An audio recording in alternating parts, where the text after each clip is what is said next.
ചെമ്പനീർ പൂവ് സീരിയലിന്റെ latest episode review ആണ് പറയുന്നത്. അങ്ങനെ രേവതിയാണെങ്കിൽ വെപ്രാളത്തിൽ ഇങ്ങനെ പൂ കെട്ടിക്കൊണ്ടിരിക്കുകയായിരുന്നു. നൂലുകൾ കെട്ടുന്ന സമയത്തിന് അവളുടെ മനസ്സാകെ അസ്വസ്ഥമായിരുന്നു. കെട്ടിപ്പിണിഞ്ഞ നൂലുകൾ പോലെയായിരുന്നു ഇപ്പോൾ അവളുടെ ജീവിതം. എന്താ രേവതി, നീ എന്താ വല്ലാതിരിക്കുന്നത്? ഇന്നലെ മുതൽ ശ്രദ്ധിക്കുന്നതാ, നിന്റെ മുഖത്ത് ഒരു തെളിച്ചവുമില്ലല്ലോ. കൂടെ പൂ കെട്ടിക്കൊണ്ടിരിക്കുന്ന സതിച്ചേത്തി ചോദിച്ചു. രേവതി ഒന്ന് നെടുവീർപ്പിട്ടു. ഒരു നിമിഷം ആ പൂവിലേക്ക് തന്നെ നോക്കിയിരുന്നു. എന്നിട്ട് പതുക്കെ പറഞ്ഞു, എന്താ ചേച്ചി, എന്താ പറയാ? എല്ലാം ദേവിൻ്റെ കാര്യങ്ങൾ ഓർത്തുകിട്ടാ. അവൾക്ക് നല്ലൊരു ജീവിതം കിട്ടാൻ വേണ്ടി എത്രമാത്രം ഞാൻ ആഗ്രഹിച്ചതാണെന്നറിയോ? അതിനിപ്പോൾ എന്താ കുഴപ്പം? സതി ചേച്ചി ആശ്വസിപ്പിക്കാൻ ശ്രമിച്ചു. ഇതിലും നല്ലൊരു ആലോചന നിന്റെ അനിയത്തിക്ക് ഇനി വേറെ എവിടുന്നാ കിട്ടുക? ദൈവം തന്നെ കൊണ്ടുവന്നതായത്.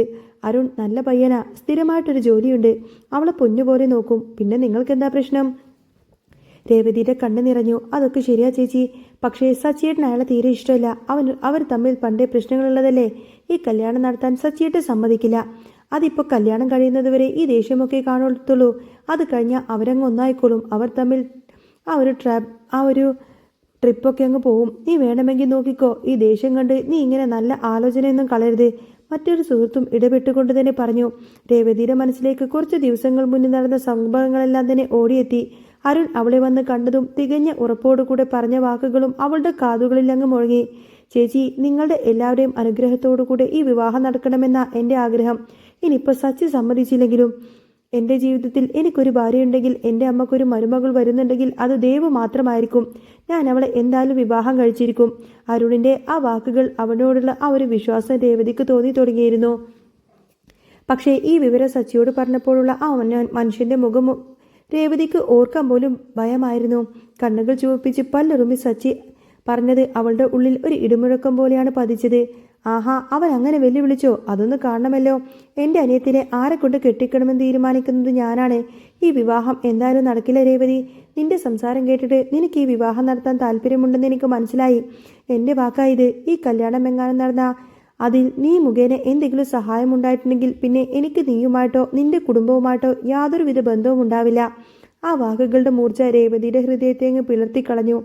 നീ എന്നാ ഒരു കാര്യം ചെയ്യ് രേവതി, സതി ചേച്ചി വീണ്ടും പറഞ്ഞു. സച്ചിയുടെ അച്ഛനോട് കാര്യങ്ങളൊക്കെ പറഞ്ഞ് മനസ്സിലാക്ക്. അച്ഛൻ പറഞ്ഞാൽ സച്ചി കേൾക്കാതിരിക്കില്ലല്ലോ. രേവതി വേഗം തലയാട്ടി. വേണ്ട ചേച്ചി, അതൊന്നും ശരിയാവത്തില്ല. അച്ഛനോട് പറഞ്ഞാൽ അമ്മ അറിയും.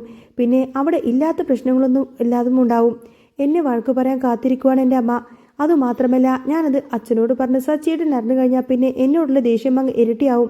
ഇപ്പം തന്നെ എന്നെ ഒരു ശത്രുവിനെ പോലെയാണ് നോക്കുന്നത്. അവളുടെ ശബ്ദമിടറി. നീ വിഷമിക്കാതെ രേവതി. നിങ്ങൾ ഈ അമ്പലത്തിൽ ഇത്രയും കാലം പൂക്കെട്ടിക്കൊടുക്കുന്നതിൻ്റെ പുണ്യം ദേവുവിന് എന്തായാലും ഉണ്ടാവും. എല്ലാം ശരിയാവും, അവർ രേവതിയെ ആശ്വസിപ്പിച്ചു. പക്ഷേ രേവതിയുടെ ഉള്ളിലെ ഭയം മാറുന്നില്ലായിരുന്നു. സച്ചിയെ ധിക്കരിക്കാൻ അവൾക്ക് ധൈര്യമില്ലായിരുന്നു. എന്നാൽ സ്വന്തം അനിയത്തിയുടെ ജീവിതം തകരുന്നത് കാണാനും അവൾക്ക് കഴിയുമായിരുന്നില്ല. സച്ചി അങ്ങനെ കാറ് നഗരത്തിലെ തിരക്കേറിയ റോഡിലൂടെ നീങ്ങുകയായിരുന്നു. ഡ്രൈവ് ചെയ്യുമ്പോഴും അവൻ്റെ മുഖത്ത് കടുത്ത ദേഷ്യം നിഴലിച്ചു. ദേവും അരുണും തമ്മിലുള്ള ആ ഒരു സ്നേഹബന്ധം അറിഞ്ഞതു മുതൽ സച്ചിയുടെ സ്വസ്ഥത നശിച്ചിരിക്കുന്നു. പുതിയ ട്രിപ്പുകളൊന്നും എടുക്കാതെ വരുന്ന സവാരികളെല്ലാം തന്നെ അയാൾ സുഹൃത്തുക്കൾക്ക് കൈമാറിക്കൊണ്ടിരുന്നു. കൂടെയുണ്ടായിരുന്ന സുഹൃത്ത് ഈച്ച അയാളെ ശ്രദ്ധിക്കുന്നുണ്ടായിരുന്നു. സച്ചി, നീ എന്താണ് ഇങ്ങനെ മനസ്സിലിട്ട് നീറുന്നത്? ദേവുവിന് അവനെ ഇഷ്ടമാണെങ്കിൽ ആ കല്യാണം അങ്ങ് നടത്തിക്കൊടുത്താൽ പോരെ? ഈച്ച ചോദിച്ചു. സച്ചി കാറിൻ്റെ സ്റ്റിയറിംഗ് അങ്ങ് മുറുകെ പിടിച്ചു. നടക്കില്ല ഈച്ചേ. അരുണുമായിട്ടുള്ള കല്യാണം കഴിഞ്ഞാൽ അവളുടെ ജീവിതം ഒരിക്കലും സന്തോഷമായിരിക്കില്ല. അവൻ അവളെ ഉപദ്രവിക്കും. അവൻ എന്നോട് പെരുമാറുന്നത് പോലെ തന്നെയായിരിക്കും അവളോട് പെരുമാറുന്നത്. അതൊന്നും നടക്കാൻ ഞാൻ സമ്മതിക്കില്ല. അവൾ എൻ്റെ സ്വന്തം അനിയത്തിയെ പോലെയാണ്. അവൾക്കൊരു നല്ല ജീവിതം കൊടുക്കേണ്ടത് എൻ്റെ കടമയാ. അവൾക്ക് ഞാൻ വേറെ നല്ലൊരു പയ്യനെ കണ്ടുപിടിക്കും. ഈച്ചി ഒന്ന് ചിരിച്ചു. എടാ, അരുൺ നിന്റെ അടുത്ത് വാശി പിടിക്കുന്നത് അവൻ എല്ലാവരോടും അങ്ങനെ ആയിരിക്കണമെന്നൊന്നുമില്ലല്ലോ. അവൻ ഒരു പക്ഷേ നല്ലവനായിരിക്കും. ദേവ് നല്ല ബുദ്ധിയുള്ള കുട്ടിയല്ലേ. അരുണിന് നല്ലൊരു ജോലിയുമുണ്ട്. അവളെ അവൻ നല്ലതുപോലെ പൊന്നുപോലെ തന്നെ നോക്കും.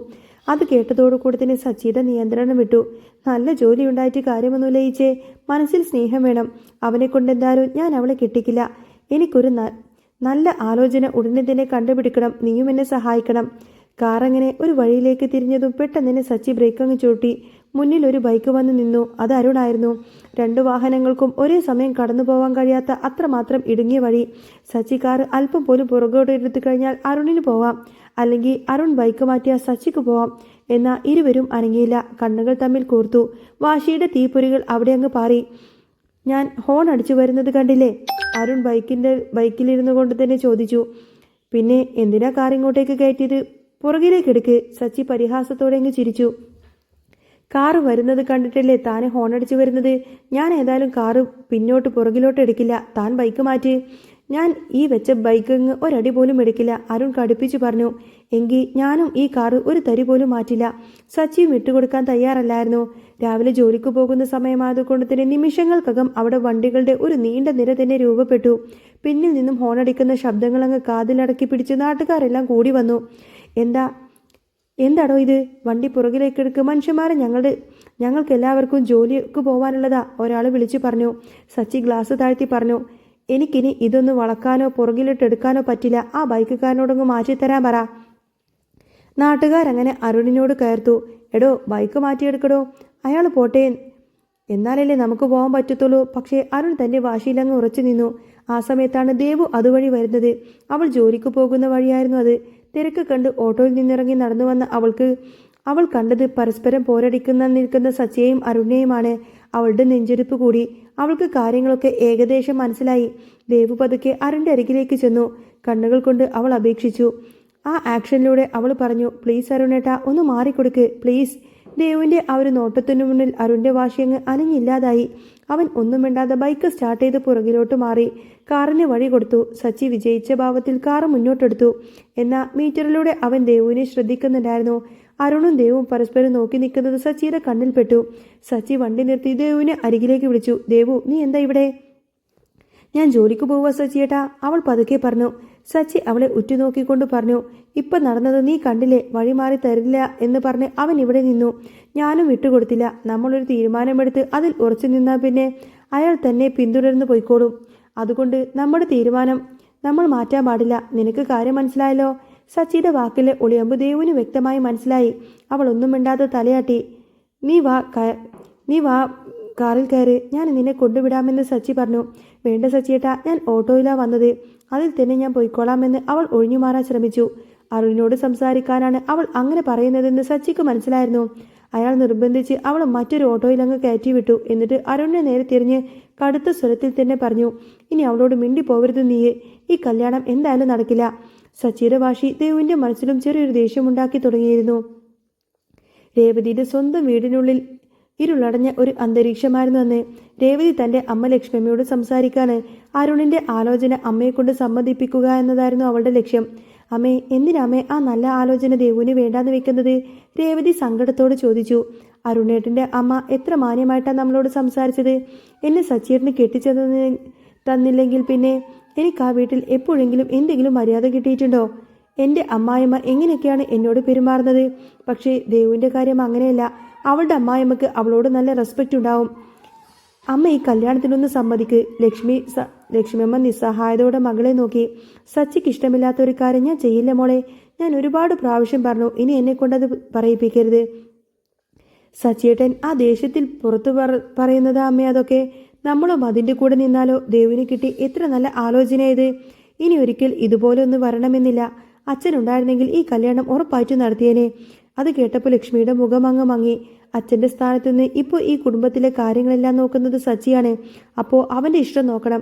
സച്ചി സമ്മതിച്ചില്ലെങ്കിൽ പിന്നെ പിറ്റേ ദിവസം തന്നെ നമ്മൾ ഈ കല്യാണം സമ്മതിച്ചു കഴിഞ്ഞാൽ പിറ്റേ ദിവസം തന്നെ നമ്മൾ ഈ കല്യാണം നടത്തും. പക്ഷേ സച്ചിയുടെ സമ്മതമില്ലാതെ ഇതൊരിക്കലും നടക്കില്ല. രേവതി വീണ്ടും നിർബന്ധിച്ചു. രണ്ടുപേർക്കും അങ്ങോട്ടും ഇങ്ങോട്ടേക്ക് ദേഷ്യവും വാശിയുമുണ്ട്. അതൊക്കെ മാറുമമ്മേ. ദേവുവിൻ്റെ സന്തോഷമല്ലേ ഇപ്പൊ നമുക്ക് വലുത്. ലക്ഷ്മി പെട്ടെന്ന് രേവതിയുടെ കൈകളിൽ പിടിച്ചു. അവരുടെ കണ്ണുകൾ നിറഞ്ഞിരുന്നു. രേവതി, നീ ദേവുവിൻ്റെ ഇഷ്ടത്തിന് ഈ കല്യാണം നടത്തി കൊടുക്കാൻ പോയാൽ ഇല്ലാതാകുന്നത് നിന്റെ ജീവിതമായിരിക്കും. സച്ചിയുടെ ദേഷ്യം നിനക്കറിയാലോ. അവനൊരു തീരുമാനമെടുത്തു കഴിഞ്ഞാൽ എടുത്തതാ. ഒരു മോളുടെ ജീവിതം നന്നാവുമ്പോൾ എൻ്റെ മറ്റൊരു മോളുടെ ജീവിതം നഷ്ടപ്പെടുന്നത് എനിക്ക് ചിന്തിക്കാൻ പോലും പറ്റുന്നില്ല. എൻ്റെ 2 മക്കളും സന്തോഷത്തോടു കൂടി ജീവിക്കണം. നീ ഈ കാര്യം വിട്ടുകളമോളെ. അവർ സംസാരിക്കുന്നതെല്ലാം തന്നെ വാതിൽ നിന്ന് ദേവ് കേൾക്കുന്നുണ്ടായിരുന്നു. അവളുടെ ഹൃദയം നുറുങ്ങുന്നത് പോലെ തോന്നി. താൻ കാരണം തൻ്റെ ചേച്ചിയുടെ ജീവിതം തകരുന്നതോർത്ത് അവൾ വിതുമ്പി. കണ്ണുനീർ തുടച്ച് അവൾ മനസ്സിലൊരു തീരുമാനമെടുത്തു.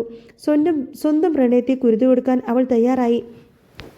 പിറ്റേന്ന് വൈകുന്നേരം അരുണിനെ നേരിട്ട് കാണാൻ വേണ്ടിയിട്ട് ദേവു പോയി. അരുണേട്ട, അവളുടെ ശബ്ദം ഇറക്കുന്നുണ്ടായിരുന്നു. ഈ കല്യാണം ഒരിക്കലും നടക്കില്ല അരുണേട്ട. അത് കേട്ടപ്പോൾ അരുൺ അങ്ങ് ഞെട്ടിപ്പോയി. എന്താ ദേവു നീ പറയുന്നത്? അരുണേട്ടനറിയാലോ, സച്ചിയുടെ സമ്മതിക്കാതെ ഈ വിവാഹം നടക്കില്ല. ജീവിക്കാൻ പോകുന്ന നമ്മളല്ലേ ദേവു. സച്ചിയുടെ ഇഷ്ടം എന്തിനാ നമ്മൾ നോക്കുന്നത്? അരുണിന്റെ സ്വരത്തിൽ ദേഷ്യവും സങ്കടവും കലർന്നിരുന്നു. ദേവു പൊട്ടിക്കരഞ്ഞു പോയി. ഞങ്ങളുടെ കുടുംബത്തിലെ കാര്യങ്ങൾ നോക്കുന്നത് സച്ചിയേട്ടനാ. അദ്ദേഹത്തിന്റെ സമ്മതമില്ലാതെ ഒന്നും നടക്കില്ല. അരുണേട്ടൻ വാശിപ്പുറത്ത് ഓരോന്നും ചെയ്തു കൂട്ടരുത്. എൻ്റെ ചേച്ചിയുടെ ജീവിതത്തിൽ അതൊക്കെ വലിയ പ്രശ്നങ്ങളുണ്ടാവും. എൻ്റെ ചേച്ചിയും സച്ചിയേട്ടനും സന്തോഷത്തോടെ ജീവിക്കണം. അതാണ് എൻ്റെ ആഗ്രഹം. അതുകൊണ്ട് അരുണേട്ടൻ എന്നെ മറക്കണം. ഈ വിവാഹം നടക്കില്ല. അവൻ്റെ മറുപടിക്ക് കാത്തു നിൽക്കാത്ത ദേവു അവിടെ നിന്നും ഓടിപ്പോയി. അരുൺ ശൂന്യതയിലേക്ക് നോക്കി അങ്ങ് തറഞ്ഞു പോവാണ്. വീട്ടിലെത്തിയ ദേവു നേരെ അമ്മയുടെ അടുത്തേക്ക് ചെന്നു. അവളുടെ കണ്ണിൽ ചുവന്നു വീർത്തിരുന്നു. അമ്മേ, ഞാൻ അരുണേട്ടനോട് പറഞ്ഞിട്ടുണ്ട്, എന്നെ മറക്കാൻ പറഞ്ഞിട്ടുണ്ട്. ഇനി ഈ വിവാഹം നടക്കില്ല. അമ്മയ്ക്കിപ്പോൾ സന്തോഷമായല്ലോ. ഞാൻ കാരണം അമ്മയുടെ മോള് രേവതി ചേച്ചിയുടെ ജീവിതം ഒരിക്കലും തകരാൻ പോകുന്നില്ല. വാക്കുകൾ വലിച്ചെറിഞ്ഞ് അവൾ വേഗം തൻ്റെ മുറിയിലേക്ക് ഓടിക്കയറി വാതിലടച്ചു. ഇത് കണ്ടു നിന്ന ശരത്തിന് വലിയ സങ്കടമായി. അവൻ അമ്മയോട് കയർത്തു. എന്താ അമ്മ ഇത്? ചേച്ചിയായാലും ദേവു ആയാലും പഠിക്കുന്നതിൽ തന്നെ പോലും അമ്മയെ എത്ര അധികം സഹായിച്ചിട്ടുണ്ട്. ദേവു ഇതുവരെ ഒരാഗ്രഹം പോലും നമ്മളോട് പറഞ്ഞിട്ടില്ല. നമുക്കിതൊക്കെ നടത്തിക്കൊടുത്തൂടെ? പക്ഷേ ലക്ഷ്മി അമ്മക്ക് തൻ്റെ തീരുമാനത്തിൽ നിന്ന് മാറാൻ കഴിഞ്ഞില്ല. സച്ചിയുടെ വാക്കായിരുന്നു അവരുടെ വേദവാക്യം. ദിവസങ്ങൾ അങ്ങനെ കടന്നുപോയി. ദേവുവിൻ്റെ അവസ്ഥ വളരെ മോശമായി കൊണ്ടിരുന്നു. അവൾ ആരോട് സംസാരിക്കാതെയായി. മുറിയിൽ തന്നെ അടച്ചിരിക്കലാണ്. ഭക്ഷണം കഴിക്കുന്നില്ല. ജോലിക്ക് പോയി വന്നാൽ പിന്നെ മുറിയിലായിരിക്കും. വീടുമായിട്ടുള്ള എല്ലാ ബന്ധങ്ങളും അറ്റതുപോലെയായിരുന്നു. മകളുടെ ഈ ഒരു മാറ്റം കണ്ട് ലക്ഷ്മി അമ്മക്കും ശരത്തിനും സങ്കടം സഹിക്കാൻ കഴിഞ്ഞില്ല. അതിനിടയിൽ അരുണിന്റെ അമ്മ വീണ്ടും രേവതിയെ കാണാൻ വന്നു. അവരുടെ മുഖത്ത് വല്ലാത്ത നിരാശയുണ്ടായിരുന്നു. മോളെ, ഇവരുടെ ഭാവി നിന്റെ കയ്യില. നിങ്ങളൊന്നും വിചാരിക്കുന്നത് പോലെയല്ല. അരുണിന്റെ സസ്പെൻഷൻ കഴിഞ്ഞിട്ടും അവൻ ജോലിക്കൊന്നും പോകുന്നില്ല. വീട്ടിൽ തന്നെ ഒറ്റയിരിപ്പാ. അവന്റെ സ്വഭാവം തന്നെ ആകെ മാറിപ്പോയി. നീ വേണം ഇതിലൊരു തീരുമാനമെടുക്കാൻ. സച്ചിയെ പറഞ്ഞ് മനസ്സിലാക്കി രേവതി. ആ അമ്മ കെഞ്ചുമായിരുന്നു. രേവതി സച്ചിയോട് വീണ്ടും സംസാരിക്കാൻ ശ്രമിച്ചു. സച്ചേട്ടാ, അരുണിന്റെ അമ്മ വീണ്ടും വന്നു. അമ്മയുടെ മനസ്സ് മാറി കല്യാണത്തിന് സമ്മതിപ്പിക്കാമെന്ന് വെച്ചാ അമ്മ സമ്മതിച്ചാൽ സച്ചേട്ടൻ എന്തു ചെയ്യും? സച്ചി രൂക്ഷമായി അവളെ നോക്കി. ഓ, അവിടെ വരെ എത്തിയോ കാര്യങ്ങൾ? എന്നാ പിന്നെ നിങ്ങൾ ആ കല്യാണം അങ്ങ് നടത്തിക്കോ. പക്ഷേ ആ കല്യാണത്തിന് ഞാൻ ഉണ്ടാവില്ല, നീയും പോകില്ല. ഇനി അങ്ങനെ പോയി കഴിഞ്ഞാൽ പിന്നെ സച്ചിക്ക് നീ എന്ന് പറയുന്ന ഒരു ഭാര്യയില്ല. ആ വാക്കുകൾ തീർത്തും ഒരു അവസാന തീരുമാനമായിരുന്നു. രേവതി ഭയന്നു വിറച്ചു. അതേസമയം വീട്ടിൽ ദേവുവിന്റെ മുറി അടഞ്ഞു കിടക്കുമായിരുന്നു. ലക്ഷ്മിയമ്മയും ശരത്തും എത്ര വിളിച്ചിട്ടും അവൾ വാതിൽ തുറക്കുന്നില്ല. ഒടുവിൽ വാതിൽ പൊളിച്ചു അവരങ്ങ് അകത്തേക്ക് കയറി. ദേവു തറയിൽ ഇങ്ങനെ ബോധമില്ലാതെ കിടക്കുന്നു. എൻ്റെ ദേവു! ലക്ഷ്മിയമ്മ അലറി വിളിച്ചു. ശരത്ത് വേഗം അവളെ താങ്ങിയെടുത്ത് പുറത്തേക്ക് കൊണ്ടുപോയി. ഒരു ഓട്ടോ വിളിച്ച് അവർ നേരെ ആശുപത്രിയിലേക്ക് തിരിച്ചു. ഈ സമയം അതുവഴി വന്ന അരുൺ ഇത് കാണുകയും തൻ്റെ ബൈക്കിൽ ഓട്ടോയെ പിന്തുടരുകയും ചെയ്തു. ആശുപത്രിയിലെത്തിയ ഉടനെ തന്നെ ലക്ഷ്മിയമ്മ രേവതിയെ വിളിച്ചു. മോളെ രേവതി, ദേവുവിന് ഒട്ടും ബോധമില്ല. ഞങ്ങൾ അവളെ ഹോസ്പിറ്റലിലേക്ക് കൊണ്ടുവന്നിരിക്കുകയാണ്. വിവരം അറിഞ്ഞപ്പോൾ രേവതിയും സച്ചിയും ആശുപത്രിയിലേക്ക് ചെന്നു. അവരെത്തുമ്പോൾ ദേവുവിന് ട്രിപ്പ് ഇട്ടിക്കൊണ്ടിരിക്കുകയാണ്. ലക്ഷ്മിയമ്മ പൊട്ടിക്കരയുന്നുണ്ടായിരുന്നു. എന്താ അമ്മയെ പറ്റിയത് എന്ന് സച്ചി ചോദിച്ചു. അറിയില്ല മോനെ, അവൾ മുറിയിൽ ഉറങ്ങുകയായിരുന്നു എന്ന് വിചാരിച്ചതാ. പോയി വിളിച്ചിട്ട് എഴുന്നേറ്റില്ല. ശരീരം മുഴുവൻ ചൂടായിരുന്നു. വെള്ളം തിളച്ചിട്ടും അവളൊന്നും കണ്ണു തുറക്കുന്നില്ല എന്ന് ലക്ഷ്മിയമ്മ വിതുമ്പിക്കൊണ്ട് തന്നെ പറഞ്ഞു. ശരത്ത് ഡോക്ടർ പറഞ്ഞ കാര്യം പറഞ്ഞു. സ്ട്രെസ് കൂടിയിട്ട് BP കൂടിയതാ സച്ചിയേട്ടാ. സച്ചി നെറ്റി ചുളിച്ചു. ഈ പ്രായത്തിൽ ഇവൾക്കെന്താ ഇത്ര BP കൂടാൻ? രേവതിക്ക് സഹിക്കാൻ കഴിഞ്ഞില്ല. അവൾ പൊട്ടിക്കരഞ്ഞുകൊണ്ട് പറഞ്ഞു. എൻ്റെ പാവം അനിയത്തി. അവൾ എല്ലാം മുള്ളിലൊതുക്കി നിൽക്കുമായിരുന്നു. ആരോടും ഒന്നും പറയാതെ എല്ലാം സഹിച്ചുകൊണ്ടാ അവൾക്ക് ഈ ഗതി വന്നത്. പാവം എൻ്റെ ദേവു. പെട്ടെന്നാണ് മുറിയിലേക്ക് അരുൺ കയറി വന്നത്. അവൻ്റെ കയ്യിൽ മരുന്നുകളുണ്ടായിരുന്നു. അമ്മേ, ദാ മെഡിസിൻ. അരുണിനെ കണ്ടപ്പോൾ സച്ചിയുടെ സമനില തെറ്റി. അയാൾ പാഞ്ഞെടുത്തു. എടാ, നീ എന്താടാ ഇവിടെ? എൻ്റെ ദേവുവിൻ്റെ ഈ അവസ്ഥയിലാക്കിയത് കാരണം നീ ആടാ. സച്ചി ആശുപത്രിയിലാണെന്ന് മറന്ന് ബഹളം വെച്ചു. നിങ്ങൾ പറഞ്ഞിട്ടാണോ ഇവൻ ഇങ്ങോട്ടേക്ക് വന്നത്? ശരത്ത് ഇടപെട്ടു. അല്ല സച്ചിയേട്ടാ, ഞങ്ങൾ വരുന്നത് കണ്ട് ബൈക്കിൽ പിന്നാലെ വന്നതാ. സച്ചി അരുണിന് നേരെ വിരൽ ചൂണ്ടി. ഇയാളോട് ഇവിടെ നിന്ന് പോവാൻ പറ. ഇവൻ ഒറ്റൊരുത്തനാ ഇതിനൊക്കെ കാരണം. അരുണിന്റെ കണ്ണിലും തീപ്പൊരി പാറി. ഇത് ഹോസ്പിറ്റലാ. ഇവിടെ ആർക്ക് വേണമെങ്കിലും വരാം. എന്നെ പുറത്താക്കാൻ നിങ്ങളാരാ? ഇത് ഞങ്ങളുടെ കുടുംബത്തിലെ കുട്ടിയാ. ഇവളെ കാണാൻ ആര് വരാമെന്ന് തീരുമാനിക്കുന്നത് ഞങ്ങളാ. ഇറങ്ങിപ്പോടാ ഇവിടെ നിന്ന്. സച്ചി അലറി. അരുണും വിട്ടുകൊടുത്തില്ല. ഞാൻ എന്തിനു പോകണം? ഞാൻ കാരണമല്ല, നിങ്ങൾ കാരണമാ ദേവുവിന് ഈ ഒരു അവസ്ഥ വന്നത്. നിങ്ങൾക്ക് അവളോടുള്ള സ്നേഹം, നിങ്ങൾക്ക് എന്നോടുള്ള പ്രതികാരമാ വലുത്. എന്നോടുള്ള ദേഷ്യം തീർക്കാൻ നിങ്ങൾ ഞങ്ങളെ പിരിക്കാൻ നോക്കി. നിങ്ങളുടെ സ്വാർത്ഥത ഈ പ്രശ്നങ്ങൾക്കൊക്കെ കാരണം. അത് കേട്ടപ്പോൾ സച്ചിക്ക് ദേഷ്യം നിയന്ത്രിക്കാനായില്ല. അയാൾ അരുണിനെ തല്ലാൻ വേണ്ടിയിട്ട് പാഞ്ഞെടുത്തു. ശരത്തും മറ്റുള്ളവരൊക്കെ ചേർന്ന് അവരെ പിടിച്ചു മാറ്റി. രേവതി സച്ചിയുടെ മുന്നിലേക്ക് കയറി നിന്നു. അവളുടെ സ്വരം ഉറച്ചതായിരുന്നു. സച്ചേട്ടാ, ഇത് ഹോസ്പിറ്റലാ. നിങ്ങളുടെ ദേഷ്യമൊക്കെ പുറത്തു പോയി കാണിക്ക്. പാവം എൻ്റെ അനിയത്തി അവിടെ ബോധമില്ലാതെ കിടക്കുക. ഈ ബഹളം കേട്ട അവളുടെ BP ഇനിയും കൂടും. ഇവിടെ നിന്നൊന്ന് പോ സച്ചിയേട്ടാ. രേവതി സച്ചിയെ നിർബന്ധിച്ച് പുറത്താക്കി. സച്ചി കടുത്ത ദേഷ്യത്തോടുകൂടെ അവിടെ നിന്നും പോവാണ്. ലക്ഷ്മിയമ്മ കണ്ണീരോടുകൂടെ അരുണിന് നേരെ തിരിഞ്ഞു. ഞാൻ അപ്പോഴേ പറഞ്ഞതല്ലേ മോനെ, സച്ചിയുടെ ഇഷ്ടമില്ലാതെ ഈ കല്യാണം നടക്കില്ല. ഇനി ഞങ്ങളെ ബുദ്ധിമുട്ടിക്കരുത്. ഞങ്ങളുടെ ജീവിതത്തിൽ ഇനിയും പ്രശ്നങ്ങൾ ഉണ്ടാക്കരുത്. ഇവിടെ നിന്ന് പോ മോനെ. അരുൺ നിസ്സഹായനായി അവളെ നോക്കി പതുക്കെ അവിടെ നിന്ന് നടന്നുപോയി. ഡോക്ടർ രേവതിയോടും ലക്ഷ്മിയമ്മയോടും കർക്കശമായി തന്നെ പറഞ്ഞു, ആ കുട്ടിക്ക് ഈ പ്രായത്തിൽ ഇത്രയും വലിയ ടെൻഷൻ പാടില്ല. അവളെ ഹാപ്പിയായിട്ട് ഇരുത്തണം. മനസ്സൊന്ന് ശാന്തമായി കൊടുക്കണം. ഇത് കേട്ടതോടെ രേവതിയുടെ ഉള്ളിലെ ഭയം ഇരട്ടിച്ചു. സ്വന്തം മകളെ പോലെ അവൾ സ്നേഹിക്കുന്ന ദേവുവിന്റെ ജീവൻ അപകടത്തിലാണെന്ന് അവൾ തിരിച്ചറിഞ്ഞു. ദേവു വീണ്ടും ജോലിക്ക് പോവാൻ തുടങ്ങി. ഒറ്റയ്ക്കിരിക്കുമ്പോൾ എന്തൊക്കെയോ ചിന്തകൾ വന്ന് ശ്വാസം മുട്ടുന്നത് പോലെ അവൾ ജോലിക്ക് പോവാൻ തീരുമാനിച്ചതാണ്. അവളുടെ ക്ഷീണിച്ച മുഖവും വാടിയ കണ്ണുകളും രേവതിക്ക് സങ്കടം വർദ്ധിപ്പിച്ചു. സച്ചി ഇതിനിടയിൽ ദേവുവിനെ വേറെ കല്യാണാലോചന അന്വേഷിച്ചുകൊണ്ടേയിരുന്നു. അരുണിന്റെ വീട്ടിലും പ്രശ്നങ്ങൾ രൂക്ഷമായി. അപമാനങ്ങൾ സഹിച്ച് മടുത്ത അരുണിന്റെ അമ്മ വേറൊരു തീരുമാനമെടുത്തു. ഇനി ദേവു നിന്റെ ജീവിതത്തിൽ വേണ്ട. ഞാൻ നിനക്ക് വേറൊരു പെണ്ണിനെ കണ്ടുപിടിക്കും. എത്രയും പെട്ടെന്ന് തന്നെ നിങ്ങളുടെ കല്യാണം ഞാൻ നടത്തും. ഈ വാർത്തയുമായി അരുൺ നേരെ പൂക്കടയിലേക്ക് വന്നു. അവിടെ രേവതിയും ദേവും ഉണ്ടായിരുന്നു. അരുൺ പറഞ്ഞത് കേട്ടപ്പോൾ ദേവുവിന് വലിയൊരു ഷോക്കായി. ഇത്രയൊക്കെ വേണ്ടെന്ന് പറഞ്ഞാലും താൻ ജീവന് തുല്യം സ്നേഹിച്ച ആള് വേറൊരാളുടെ സ്വന്തമാവുന്നത് അവൾക്ക് ചിന്തിക്കാൻ പോലും കഴിഞ്ഞില്ല. അവളുടെ കണ്ണുകളൊക്കെ നിറഞ്ഞൊഴുകി. ഇതെന്താ പെട്ടെന്ന് ഇങ്ങനൊരു തീരുമാനം? രേവതി ചോദിച്ചു. അമ്മ ഒരുപാട് ആലോചിച്ചു ചേച്ചി. നിങ്ങളോടൊക്കെ സംസാരിച്ചു നോക്കി. എപ്പോഴും അപമാനം മാത്രമല്ലേ കിട്ടിയിട്ടുള്ളൂ. അമ്മ എന്നെ വേറെ കുട്ടിയെ കൊണ്ട് കെട്ടിക്കാൻ തീരുമാനിച്ചുറപ്പിച്ചു. എനിക്കമ്മയെ എതിർക്കാൻ പറ്റില്ല. പക്ഷേ എനിക്കെൻ്റെ ദേവിനെ വിട്ടുപിരിയാനും പറ്റില്ല. അരുൺ വികാരധീനനായി പറഞ്ഞു. ചേച്ചി വേണം ഇനിയൊരു തീരുമാനമെടുക്കാൻ. രേവതി നിസ്സഹായതയോടെ കൈമലർത്തി. ഞാൻ എന്ത് തീരുമാനമെടുക്കാൻ അരുൺ? സച്ചിയേട്ടൻ ദേവുവിന് വേറൊരു ചെക്കനെ നോക്കുന്നുണ്ട്. അരുൺ ഉറച്ച സ്വരത്തിൽ പറഞ്ഞു. അങ്ങനെ പോയാൽ ഞങ്ങൾ രണ്ടുപേരും രണ്ടു വഴിക്ക് വിവാഹം കഴിക്കേണ്ടി വരും. അത് നടക്കില്ല. എൻ്റെ ജീവിതത്തിൽ ഒരു ഭാര്യയുണ്ടെങ്കിൽ അത് ദേവു മാത്രമായിരിക്കും. ചേച്ചി ഞങ്ങൾ രജിസ്റ്റർ മാരേജ് ചെയ്യാൻ അനുവദിക്കണം. രേവതിയും ദേവും ഞെട്ടിപ്പോയി. ദേവു, ഇത് നീ അറിഞ്ഞിട്ടാണോ? രേവതി ചോദിച്ചു.